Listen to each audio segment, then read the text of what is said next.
ഒരു A3 size പേപ്പറിലും അതുപോലെ തന്നെ A4 സൈസ് പേപ്പറിലും എങ്ങനെയാണ് മിനി ഫ്രെയിം ആയിട്ടുള്ള 4x4 സൈസ് സെറ്റ് ചെയ്യാൻ നോക്കാം. അതിന് വേണ്ടിയിട്ട് ക്യാൻവ ഓപ്പൺ ചെയ്തിട്ട് ക്രിയേറ്റ് എന്നുള്ളതിൽ പോയിട്ട് സെർച്ച് ടെംപ്ലേറ്റിൽ A3 ഡോക്യുമെൻ്റ് ഒന്ന് സെർച്ച് ചെയ്ത് കൊടുക്കുന്നുണ്ട്. നമുക്ക് ആദ്യം തന്നെ A3 ഡോക്യുമെൻറ്റിൽ എങ്ങനെ സെറ്റ് ചെയ്യാൻ നോക്കാം. സെർച്ച് ബാറിൽ A3 ഡോക്യുമെൻറ്റ് സെർച്ച് ചെയ്തിട്ട് അടിയിലുള്ള കാറ്റഗറി ഓപ്ഷനിൽ പോയിട്ട് A3 ഡോക്യുമെൻറ്റ് ഒന്നുകൂടി ക്ലിക്ക് ചെയ്യാം. ശേഷം തന്നെ ക്രിയേറ്റ് എ ബ്ലാങ്ക് പേജ് എടുക്കുക.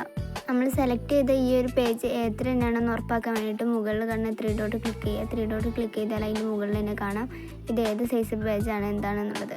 ശേഷം ആ 3 ഡോട്ടിലുള്ള സെറ്റിങ്സ് എന്നുള്ള ഓപ്ഷൻ ഉണ്ട്, അതുകൂടി ഒന്ന് സെലക്ട് ചെയ്തിട്ട് അതിലുണ്ടാവും ഏഡ് ഗൈഡ്സ് എന്ന് പറഞ്ഞിട്ടൊരു ഓപ്ഷന്, അതൊന്ന് എടുക്കുക. എന്നിട്ട് ഇതിൽ കസ്റ്റം എന്നുള്ള ഓപ്ഷൻ ക്ലിക്ക് ചെയ്തിട്ട് കോളംസ് എന്നുള്ളിടത്ത് 3 റോസ് എന്നുള്ളിടത്ത് 4 ആക്കുക. അതിൻ്റെ അടുക്കുള്ള ഗ്യാപ്പ് എന്നുള്ളിടത്ത് 0 തന്നെ ഉണ്ടായിക്കോട്ടെ. എന്നിട്ട് ഡൺ നോക്കിയാൽ നമുക്ക് ഇതുപോലെ കുറച്ച് ഗ്രിഡ് അവിടെ സെലക്ട് ആയി വരും.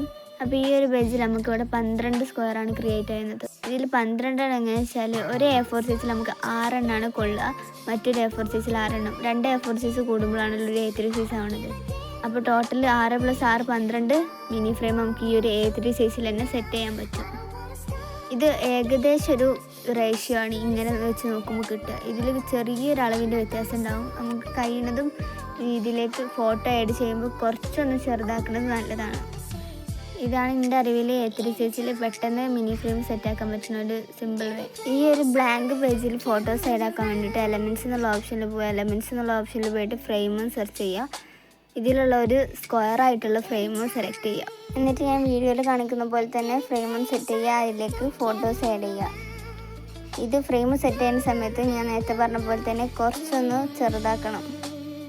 കാരണം നമ്മളിവിടെ സെലക്ട് ചെയ്ത എലമെൻ്റ് ആയിട്ടുള്ള സ്ക്വയറും നമ്മളിവിടെ ക്രിയേറ്റ് ചെയ്ത സ്ക്വയറും തമ്മിൽ നല്ല കുറച്ച് ഡിഫറൻസ് ഉണ്ട്. ബിക്കോസ് നമ്മളിവിടെ ക്രിയേറ്റ് ചെയ്തത് എക്സ്ട്രാക്റ്റ് സ്ക്വയർ അല്ല, ലെങ്ത്ത് കുറച്ച് കൂടുതലാണ്. അതുകൊണ്ട് നമ്മളിങ്ങനെ എഡിറ്റ് ചെയ്യുന്ന സമയത്ത് വെക്കുന്ന സമയത്ത് അതിനൊരു പാകത്തിലായിട്ട് വെക്കുക. ഞാൻ ഈ ഒരു വീഡിയോയിൽ ചെയ്യുന്ന പോലെ തന്നെ വെച്ചാൽ നമുക്ക് കറക്റ്റായിട്ടുള്ള മിനി ഫ്രെയിമിൽ ഫോട്ടോ ആഡ് ചെയ്യുന്ന അതേ സൈസിൽ തന്നെ എനിക്ക് കിട്ടാറുണ്ട്. അപ്പോൾ ഒരു A3 സൈസിൽ നമ്മൾ 12 എണ്ണം സെറ്റാക്കിയിരിക്കണം. ഇനി എങ്ങനെ A4 സെറ്റ് ചെയ്യാൻ നോക്കാം. അതിന് നേരത്തെ ചെയ്ത പോലെ തന്നെ A4 ഡോക്യുമെൻ്റ് ഒന്ന് സെലക്ട് ചെയ്യുക. A4 ഡോക്യുമെൻ്റ് എടുത്തിട്ട് ഇതിന് നേരത്തെ പോലെ തന്നെ ലൈൻസിൻ്റെ ആവശ്യമൊന്നുമില്ല, നേരിട്ട് എലമെൻറ്റ്സ് പോയിട്ട് ഫ്രെയിം സെലക്ട് ചെയ്യുക. ഫ്രെയിം സെലക്ട് ചെയ്തിട്ട് ഏകദേശം നമ്മുടെ ഒരു കണക്കിൽ 6 എണ്ണം സെറ്റ് ചെയ്യുകയാണ് വേണ്ടത്. അത് ഞാൻ ഈ ഒരു വീഡിയോയിൽ കാണിക്കുന്നത് പോലെ തന്നെ ചെയ്ത് നോക്കിയാൽ മതി. ഇതിൽ ഈ ഒരു ഫ്രെയിം സെറ്റ് ചെയ്യുമ്പോഴും നമ്മൾ ചെറിയൊരു ഗ്യാപ്പ് അവിടെ ഇടണം 2 സ്ഥലത്തുമായിട്ട്. അല്ലാണ്ട് നമുക്ക് ഈ ഒരു A4ൻ്റെ കറക്റ്റ് മിഡിൽ ഭാഗത്തായിട്ടൊരു പിങ്ക് ലൈൻ വരും, അതിനനുസരിച്ച് തന്നെ സെറ്റ് ചെയ്ത് അങ്ങനെ സെറ്റ് ചെയ്താൽ നമുക്ക് നല്ല വലിയൊരു സൈസിലാണ് ഇത് കിട്ടുക. അതുകൊണ്ട് ഈ ഒരു 6 എണ്ണം ഏകദേശം ഒരേ അളവിൽ കൊള്ളേണ്ട രീതിയിൽ തന്നെ വേണം A4 സെറ്റ് ചെയ്യുന്നത്. ആദ്യം നമ്മളൊന്ന് ജസ്റ്റ് വെച്ച് നോക്കുമ്പോൾ 3 എണ്ണം ഒരുപോലെ കൊള്ളുന്നുണ്ടെന്നുണ്ടെങ്കിൽ അതിൻ്റെ ഡ്യൂപ്ലിക്കേറ്റ് എടുത്തിട്ട് അപ്പുറത്തെ സൈഡിലും കൊണ്ടുവച്ചാൽ മതി. എന്നിട്ട് എല്ലാത്തിൻ്റെ ഇടയ്ക്ക് കുറച്ച് ഗ്യാപ്പും കൊണ്ടുവെടുക്കുക.